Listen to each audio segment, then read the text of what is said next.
नमस्कार. कथाकथी चॅनलवर आपलं स्वागत आहे. ही कथा ऐकण्यापूर्वी जर कोणी पूर्वीचा भाग ऐकला नसेल तर तो ऐकून नंतरच ही कथेला सुरुवात कराल. ठीक आहे, या तुम्ही, पण लवकर या म्हणजे आम्हाला उशीर होणार नाही. कसंही करून आजच्या आज घर बदलणं जरुरीचं आहे. दिनेश. स्वामी आले. त्यांनी काय झालं ते बघितलं. मग थोडा वेळ ध्यान लावून बसले आणि मग म्हणाले, असं बघा, मी घराचं पक्क बंधन केलं आहे.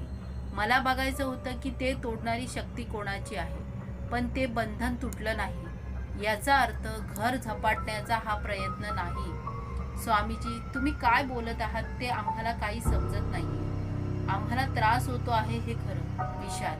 बरोबर आहे तुमचं म्हणणं. स्वामी म्हणाले, मीही तेच सांगतो आहे. घर बदलून काहीही उपयोग होणार नाही, कारण ही जी कोणाची शक्ती आहे तिचं लक्ष तुम्ही आहात, घर नाही. दुसऱ्या घरात जाऊन देखील जर असंच सुरू राहील तर तो घर मालक तुम्हाला एक दिवस सुद्धा राहू देणार नाही. तेव्हा घर बदलणं हा काही यावर उपाय होऊ शकत नाही. दिनेश आता जाम वैतागला होता. मग आता आम्ही काय करायचं? मी तुमची परवानगी असेल तर तुमच्या भोवती एक रक्षाबंधन करतो. हे बंधन तोडणं इतकं सहज शक्य होणार नाही, पण जर तसं झालं तर मात्र मला माझ्या गुरूंना बोलवावं लागेल. बाकी तुम्ही म्हणाल तसं. निर्णय शेवटी तुमचाच असणार आहे. मी फक्त उपाय सुचवला. स्वामी हे बोलल्यावर सर्वजण घोळ्यात पडले. हे करावं का ते अशा द्विधा मनस्थितीत अडकले. काय करायचं, कोणाला काही सुचतंय का? दिनेश सर्वांना उद्देशून म्हणाला. स्वामी मात्र शांत बसून होते. शलाका आणि विदिशा शलाकाच्या रूममध्ये गेल्या. दिनेश विशालकडे बघून म्हणाला, तुला काय वाटतं? अरे, या बायका कुठे गेल्या? त्यांचंही मत घ्यावं लागेल. असं म्हणून तो आणि त्यांच्या पाठोपाठ दिनेश पण बेडरूममध्ये गेला. ती दोघं आल्यावर विदिशा म्हणाली, आपण बाबांना फोन करून त्यांना विचारून घ्यायला हवं. विदिशा. दिनेश म्हणाला, त्यांना फोन करायला काही हरकत नाही, पण त्यांना इथे किती गंभीर प्रसंग आहे याची कल्पनाच येत नाहीये. त्यामुळे यावेळी देखील त्यांनी सगळं थट्टेवारी नेलं तर काय करायचं? ते आपल्याला मूर्ख समजतायत आणि हे त्या दिवशीच आपल्याला जाणवलं होतं. होय ना विशाल? विदिशा काही बोलली नाही. दिनेश म्हणाला, ते खरंच होतं. तिलाही त्यावेळी रागच आला होता. ती गप्पच बसली.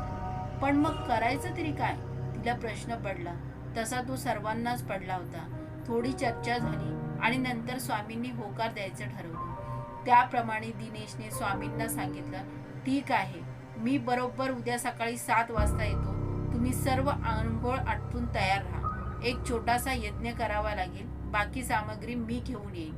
तुम्ही वाटीभर भात शिजवून ठेवा. आणखी मला काही विचारायचं आहे. हे घर बांधताना कोणाला काही अपघात होऊन मृत्यू झाला होता का? नाही, तसं काही कोणाच्या बोलण्यात आलं नाही. हे घर खूप जुनं आहे. आमचा जन्मच इथला आहे. दिनेश. दुसऱ्या दिवशी स्वामीजी आले. त्यांनी बरोबर 7-8 लाल कोऱ्या कापडाचे झेंडे आणले होते. ते त्यांनी गच्चीवर प्रत्येक कोपऱ्यात लावले. यज्ञ पण झाला. सर्वांच्या अंगावर पवित्र झालेलं पाणी शिंपडून झालं. विभूती पण कपाळाला लावून झाली. आत्ता तुम्हाला काही भीती नाही. स्वामी बोलले, जी शक्ती तुम्हाला त्रास देते आहे तिच्यामध्ये हे बंधन तोडण्याचं सामर्थ्य असेल असं मला वाटत नाही. पण जर ती शक्ती खूपच प्रबळ असेल तर मात्र माझा इलाज चालणार नाही. त्या परिस्थितीत मला माझ्या गुरूंना बोलवावं लागेल. स्वामी म्हणाले. संध्याकाळी विशालने त्यांच्या सासऱ्यांना फोन लावला आणि काय झालं ते सविस्तर सांगितलं. यावेळेस ते जरा गंभीर झाले, पण तरी सुद्धा त्यांचं हे म्हणणं होतं की भूत, चेटूक, करणी, भानामती वगैरे असं काहीही नसतं. उगाच तुम्ही वारेमाप पैसे खर्च करता आहात. म्हणाले, त्यापेक्षा तुम्ही पोलिसात तक्रार द्या. ते व्यवस्थित तपास करतील. नक्कीच कोणीतरी तुम्हाला घाबरवण्याचा प्रयत्न करत आहे. बाबा. विशाल म्हणाले, कोणी कशाला का आम्हाला घाबरवण्याचा प्रयत्न करेल? उगाच कोणाशीच शत्रुत्व नाही. तुम्ही कोणाला डुप्लिकेट किल्ली दिली आहे का? कोणी तुम्ही गाढ झोपेत असताना हळूच दरवाजा उघडला दुसऱ्या किल्लीने? हे प्रकार करत असेल तर याचा शोध घेतला का? गोविंदराव. बाबा, एक तर आम्ही कोणालाही किल्ली दिली नाहीये. दुसरं, एक वेळ धरून चालू की तुम्ही म्हणता तसं दुसऱ्या किल्लीने दार कोणीतरी उघडलं, पण तो आला कडी कोंडा आणि दरवाजाच्या वरच्या बाजूला लावलेला बोल्ट कसा उघडेल? आणि आम्ही प्रत्येक वेळी खात्री करून घेतली आहे की कडी कोंडा आणि बोल्ट व्यवस्थित बंद होते म्हणून. विशाल, मग आता काय करायचं ठरवलं आहे तुम्ही? काही नाही, आज स्वामींनी यज्ञ केलाच आहे, आता बघायचा याचा परिणाम कसा होतो ते. नाहीतर त्यांनी सांगितल्याप्रमाणे त्यांच्या गुरुकडे जावं लागेल. पण बाबा, तुम्ही येणार होता त्याचं काय झालं? केव्हा येता? तुम्ही आलात तर तुम्हाला खरी परिस्थिती कळेल. विशाल, अरे इथे सध्या काही महत्वाच्या केसेसच्या तारखा लागल्या आहेत, त्या सोडून चालणार नाही. कोर्ट एक्स पार्टी निर्णय देण्याची दाट शक्यता आहे. त्या निपटल्या की आलोच पुढच्या आठवड्यात. अगदी नक्की. गोविंदराव, बाबा तुम्ही आता पोलिसात तक्रार नोंदवा, पण कोणाच्या विरुद्ध? त्यांनी जर विचारलं की तुमचा कोणावर संशय आहे का, मग काय सांगायचं? विशाल, नाही, त्याची काही जरूर नसते. ते तुमची NC नोंदवून घेतील. तुम्हाला कोणीतरी त्रास देत आहे याचा एक पुरावा राहील. गोविंदराव, ठीक आहे, आजच जातो. विशाल, गोविंदराव म्हणाले त्याप्रमाणे पोलिसात तक्रार नोंदवून झाली. 2-4 दिवस भीतीच्या छायेत गेले. नंतर वातावरण निवळू लागले. काहीही न घडता महिना उलटून गेला. सर्वांना आता खात्री पटायला लागली होती की स्वामींच्या यज्ञामुळे खरंच रक्षा कवच निर्माण झाला आहे आणि आता त्या वाईट शक्ती पुन्हा त्रास देणार नाही. पण असं झालं नाही. अजून 15 दिवस उलटल्यानंतर रात्री कोणाच्या तरी भेसूर रडण्याच्या आवाजाने सर्वांना जाग आली. आवाज हॉलमधून येत होता. विशाल आणि विदिशा प्रियाला घेऊन दिनेशच्या खोलीत धावले. सर्वजण एकमेकांना घट्ट पकडून बसले होते. हॉलमध्ये जाऊन बघण्याचा एकाचाही धीर होईना. रडण्याचा आवाज येतच होता. एखादं लहान मूल जीवाच्या आकांताने रडेल असा तो आवाज होता. विदिशाने त्याच्या बाबांना फोन लावला. काय झालं विदिशा, एवढ्या रात्री फोन केला? सगळं ठीक आहे ना? आणि रडण्याचा आवाज कोणाचा येतो आहे? काय झालं? गोविंदराव, बाबा, हा रडण्याचा आवाज ऐकलात ना? हा हॉलमधून येतो आहे. याचा आवाजाने आम्हाला जाग आली. विदिशा रडत होती आणि बोलत होती, तुम्हाला सगळी चेष्टा वाटते आणि आम्ही इथे मरायला टेकलो आहोत. विदिशा, अगं हॉलमध्ये जाऊन बघितलं का नेमकी काय परिस्थिती आहे ते? कोण जाणार? मी विशालला आणि शलाका दिनेशला जाऊन देणार नाही. विदिशा, हे बोलणं ऐकून तेव्हाच विशाल चिडून बोलला, अगं बंद कर तो फोन. नुसते उंटावरून शिळा हाकतायत तुझे बाबा.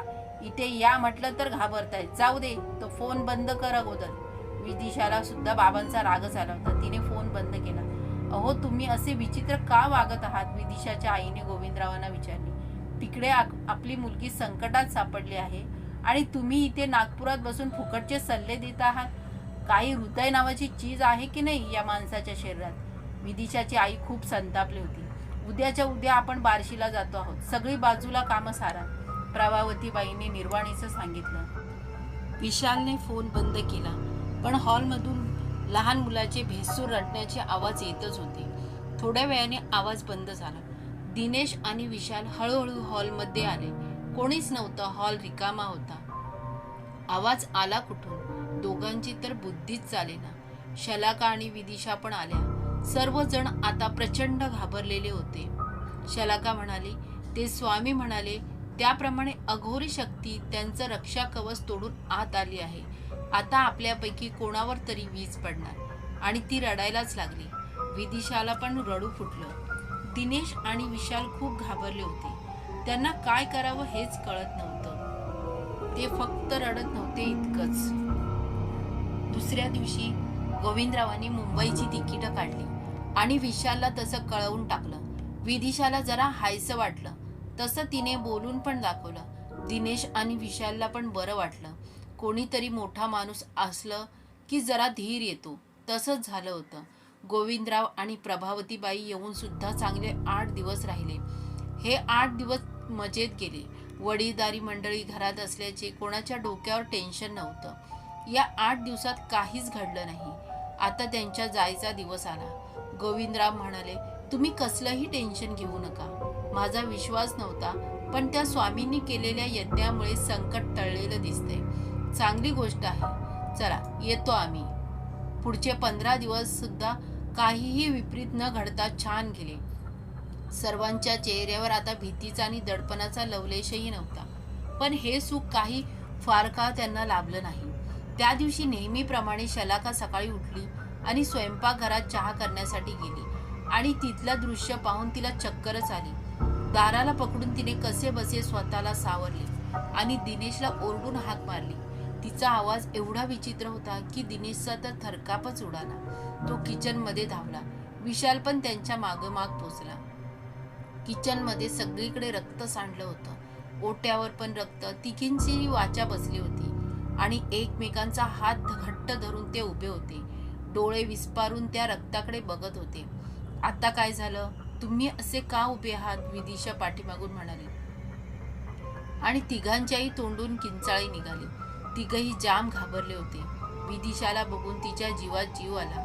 ते बाजूला सरकले आणि विदिशाने ते दृश्य पाहिलं आणि तिला घेरीच आली. ती पडणारच होती पण विशालने तिला सावरलं. तिच्या चेहऱ्यावर पाण्याची हबके मारली. दिनेश म्हणाला, आता आली का पंचायत? पाण्याचा नळ आणि माठ ओट्याच्या पलीकडच्या कोपऱ्यात. किचनमध्ये पूर्ण किचन ओलांडून तिथे कोण जाणार? मग विशाल म्हणाला, शलाका तू दुसऱ्या बाजूने हिला धर. आपण बेडरूममध्ये हिला घेऊन जाऊ. तिथे पाण्याची बाटली आहे. पाण्याचे हबके मारल्यावर विदिशा शुद्धीवर आली. हे काय चाललं आहे हो आपल्या घरात? असं म्हणाली आणि पुन्हा रडायला लागली. तिला शांत करण्याचं बळ कोणातही नव्हतं. बराच वेळ तसाच गेला. दारावरची बेल वाजली तेव्हा सर्वांना शुद्ध आली. दिनेश दार उघडायला गेला.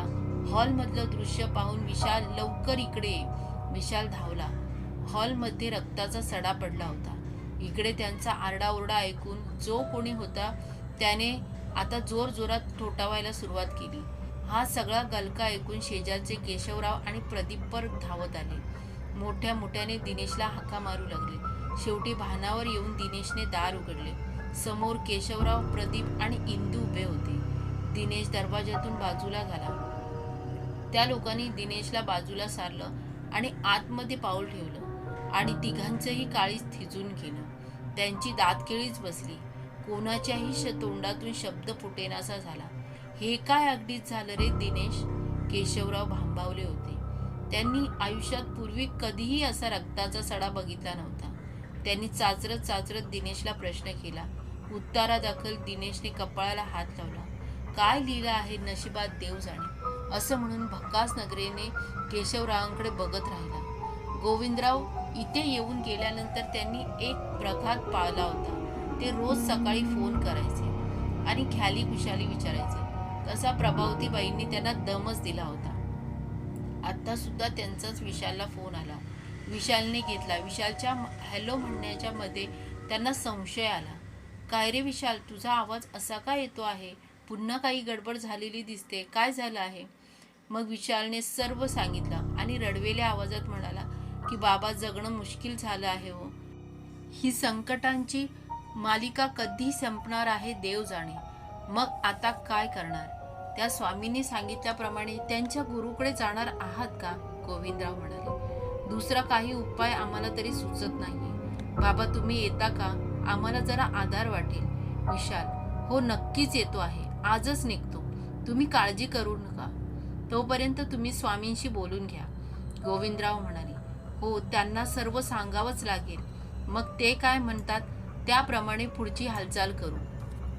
पण बाबा, मुख्य प्रश्न हा आहे की या रक्ताचं काय करायचं? याला साफ करण्यासाठी हात लावला आणि काही विपरीत घडलं तर? विशाल, ते पण स्वामींनाच विचार. मी इथून काय सांगणार? पण जे काही होतं आहे ते भयंकर आहे, यात वाद नाही. पण तुम्ही धीराने घ्या. मी आजच निघतो. गोविंदरावांच्या बोलण्याने सर्वांनाच धीर आला. मग विशालने स्वामींना फोन लावला. सर्व कहाणी पुन्हा सांगितल्यावर ते म्हणाले, मी लगेच येतो. मला बघू द्या काय गोंधळ घालून ठेवला आहे तो. तोपर्यंत तुम्ही शांत बसा. स्वामी आले आणि त्यांनी सर्व परिस्थितीचा अंदाज घेतला. म्हणाले, माझ्या अपेक्षेपेक्षा प्रबळ शक्ती दिसते आहे. आज जे काही घडलं आहे याचा तर मी निपटारा करेन, पण पुढे काय होईल हे सांगता येत नाही. माझ्या मर्यादा पलीकडचं काम आहे हे. मग स्वामी महाराज, आता आम्ही काय करायचं? दिनेश, मला गुरुजींशी बोलावं लागेल. स्वामी म्हणाले, आता आपण आधी हे साफ करू. घर पूर्ण धुवून काढू, मग मी तुमच्या समोरच गुरुजींशी बोलतो. स्वामी. मग गुरुजींनी विभूती काढली आणि 10 मिनिटं मंत्र म्हणून ती पसरलेल्या रक्तावर शिंपडली. आता काहीही भीती नाही. आता हे सर्व साफ करून टाका. स्वामी. साफ करायच्या अगोदर दिनेशने फोटो काढले आणि पोलीस स्टेशनमध्ये जाऊन अपडेट द्यावं लागेल. मग इंदूच्या मदतीने सगळं घर साफ करण्यात जवळजवळ 3 तास गेले. केशवराव आणि प्रदीप पण शेजाऱ्यांदरम्याला जागून मदतीला धावून आले. मधल्या वेळेत स्वामींनी गुरुजींना फोन लावण्याचा प्रयत्न केला, पण संपर्क होऊ शकला नाही. त्यांच्याशी बोलणं झाल्यावर लगेच तुम्हाला कळवतं असं सांगून स्वामी गेले. मग सर्व केशवरावांकडे जेवायला गेले. केशवरावांची बायको आणि सून तत्परतेने सर्व विचारपूस करत होत्या.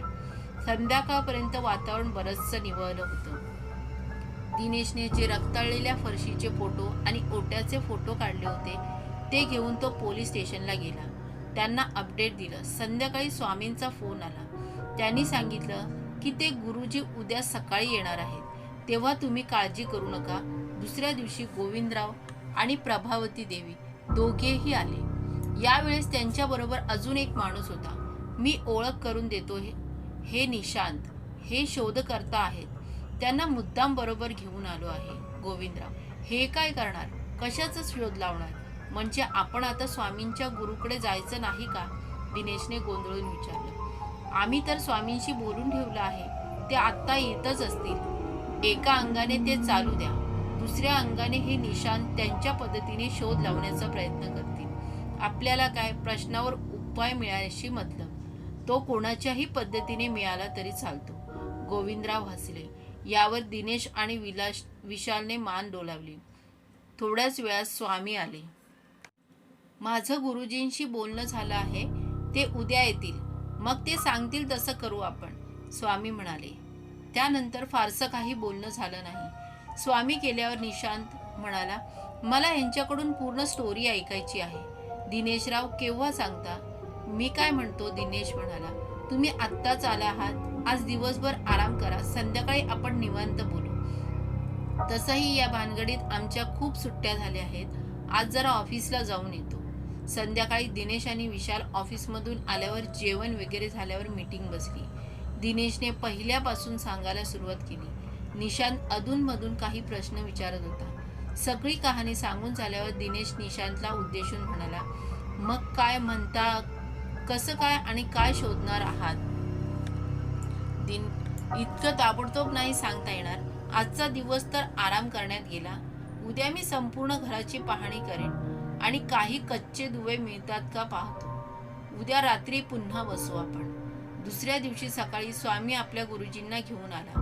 प्रसन्न चेहरा, ज्ञान आणि अध्यात्म याचं तेज त्यांच्या चेहऱ्यावर झळकत होतं. प्रथम दर्शनीच लोकांना विश्वास आणि आदर वाटावा असं त्यांचं व्यक्तिमत्व होतं. त्यांना पाहिल्यावर आपसुकच सर्व त्यांच्या पाया पडले.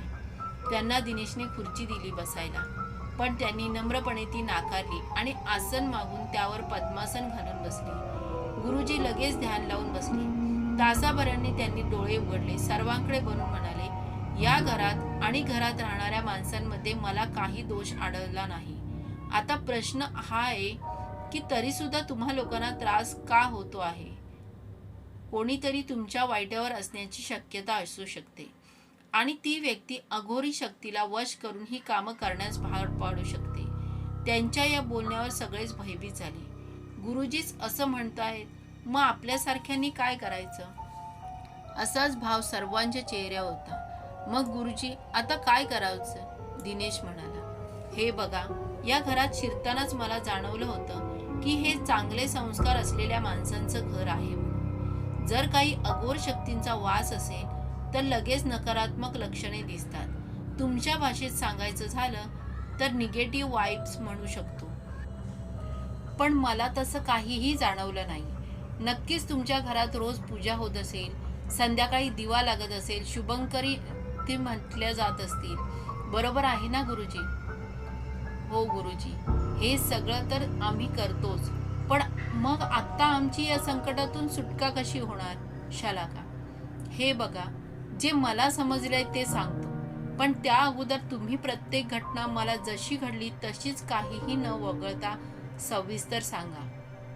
गुरुजी, मग दिनेशने सर्व घटनाक्रम जसा घडला तसा सविस्तर सांगितला. गुरुजी अगदी लक्षपूर्वक ऐकत होते. या कुठल्याही घटनेमध्ये मला अघोर शक्तीचा संबंध असेल असं वाटत नाही. या सर्व घटना कुणीतरी पद्धतशीरपणे घडवून आणल्या असाव्यात असा मला संशय आहे. हे सर्व ऐकून घेतल्यावर गुरुजी म्हणाले, गुरुजी काय म्हणता आहात तुम्ही? आम्हाला काहीच समजत नाहीये. स्वामी म्हणत होते की अघोर शक्ती कार्यान्वित केल्या गेल्या आहेत म्हणून. दिनेश, स्वामींनी जेवढं ज्ञान प्राप्त केले आहे त्यानुसारच त्यांनी मत बनवलं आणि तुम्हालाही तेच सांगितलं. उपाय तर त्यानुसारच केलेत. निदानच चुकलं असेल तर औषध पण चुकेल आणि मग रोग बरा कसा होणार? पण यांचा अर्थ स्वामी अप्रामाणिक आहेत असा होत नाही. त्यांनी त्यांच्या बुद्धीनुसार उपाय केले.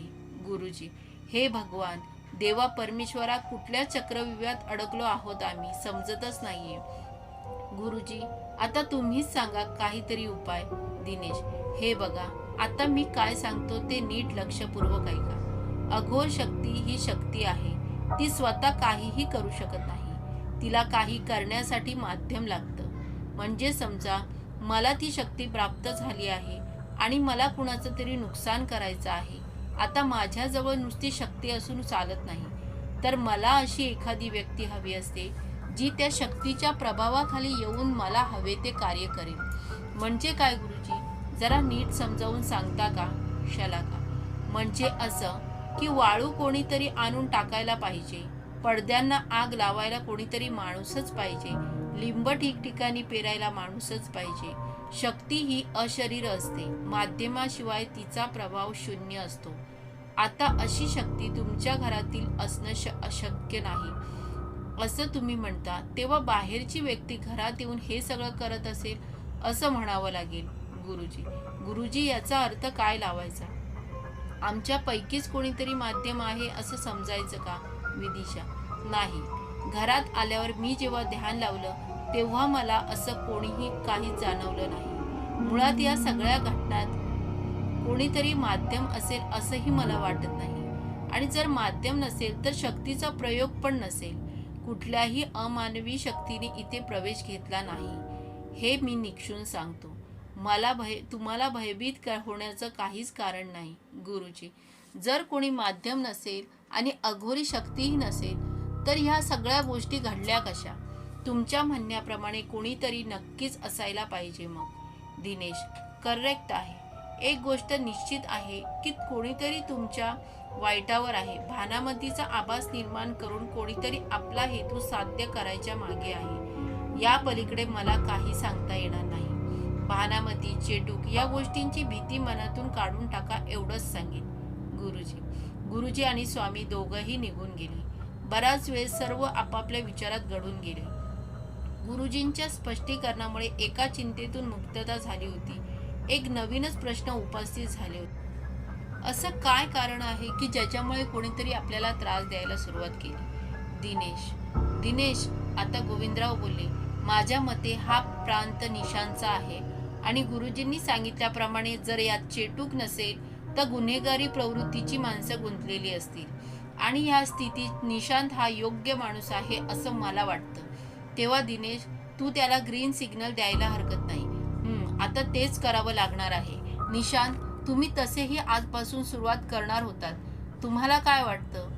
तुम्ही निष्कर्षापर्यंत पोहोचू शकला आहात याची खात्री वाटते आहे का? दिनेश, हे बघा दिनेशराव, आमच्याकडे जेव्हा काम येतं तेव्हा ते एक कोडच असतं आणि ती कोडी सोडवणं हेच आमचं काम असतं. तेव्हा तुम्ही निश्चिंत राहा. याचा छडा निश्चितच लागेल. फक्त मला या हॉलमध्ये झोपण्याची परवानगी द्या म्हणजे झालं. बाकी मी बघून घेतो. यानंतर जी काही ॲक्टिव्हिटी रात्रीच्या वेळी तुमच्या घरात होईल ती मला माझ्या नजरेसमोर व्हायला हवी आहे. निशांत, तुम्हाला फुल सपोर्ट आहे आमचा. तुम्हाला पूर्ण स्वातंत्र्य आहे. माझा शब्द मग तर झालं. दिनेश, धन्यवाद. आता तुम्ही निश्चिंत मनाने ऑफिसला जा, मी आहे. निशांत. त्याच दिवशी गोविंदराव नागपूरला निघून गेली. आजच्या पुरतं इतकंच. आता पुढील गोष्ट पुढच्या भागामध्ये.